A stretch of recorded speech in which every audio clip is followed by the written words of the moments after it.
special? I believe that we can do it. We can be all that we can be. Again, this is not the U.S. Army. It is, we are in Jamaica. It seems to me that because we are so close, some of the slogans tend to slip over on us. But we can be all that we want to be. And we intend to help each Jamaican to understand that we can achieve our full potential, and then we can contribute successfully to the building of the nation. I did not go anywhere to believe in myself. I grew up in a rural farming community. I suppose you know that community, Mr. Clark. Yes. I can't ask Dr. Panton that because he's from Western Jamaica. I'm from the eastern part of Jamaica, in a little community known as Fruitful Bay. Fruitful Bay, yes, that's what it is. And the name speaks for itself. Because we never knew what it was to go to market and to buy stuff, or even supermarket. We got a few little things from the shop, yes. But in that community, we grew everything. And when we don't even have callaloo, we could get what we call jokota from the burnt bush. I know that's foreign to some of you, but they just grow naturally from the earth. So we had everything there in the community. Banana, plantain, yam, you name all the vegetables that you can pick.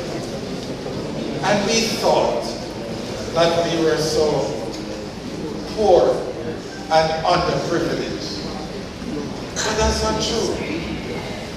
We grew up selling a lot of bananas. Back in the late 50s, early 60s, we produced a whole lot of bananas and we would export them to England. So, and then of course, in some other parts of Jamaica, they had a lot of sugar cane. There were the days, as you know from the history lesson, when sugar was king in Jamaica. So that's how we lived, that's how we grew, that's how we developed.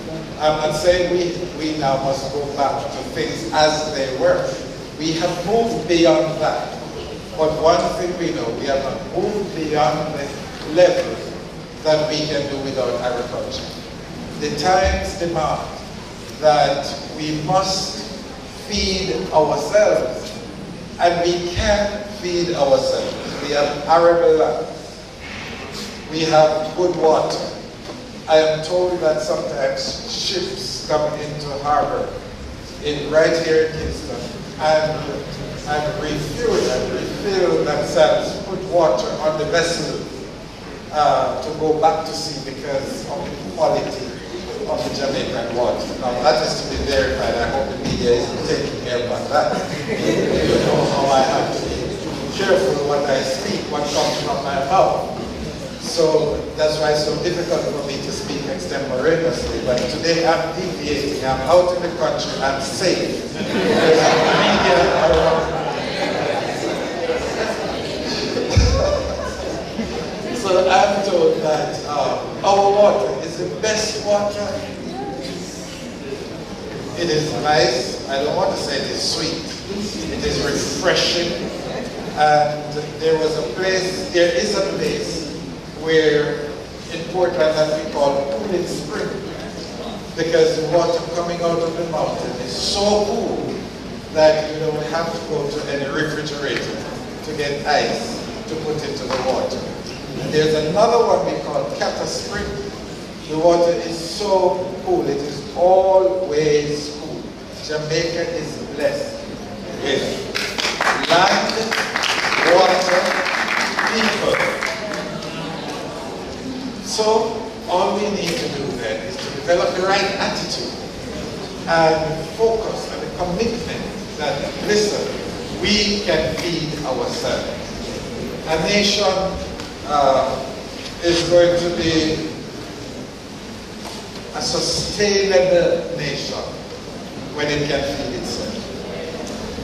And that's what we have to do. That's what all these farm fests and the shows and all of these, they are intended to inspire and to motivate Jamaicans because they're showcasing the best and what is possible.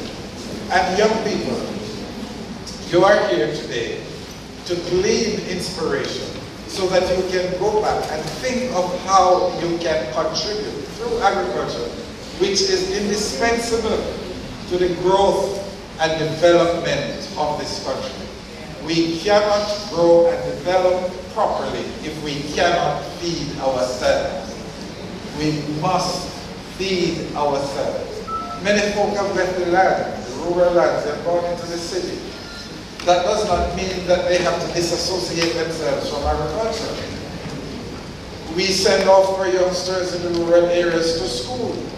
We expect that they get the necessary training, the technical skills, that they can come back and show us how to develop our farms, how we can expand, how we can do things more efficiently. It does not mean that they are to disassociate themselves from the farm and from the farmlands and from the farmers. It means that we have to integrate our learning into what takes place out in the rural communities.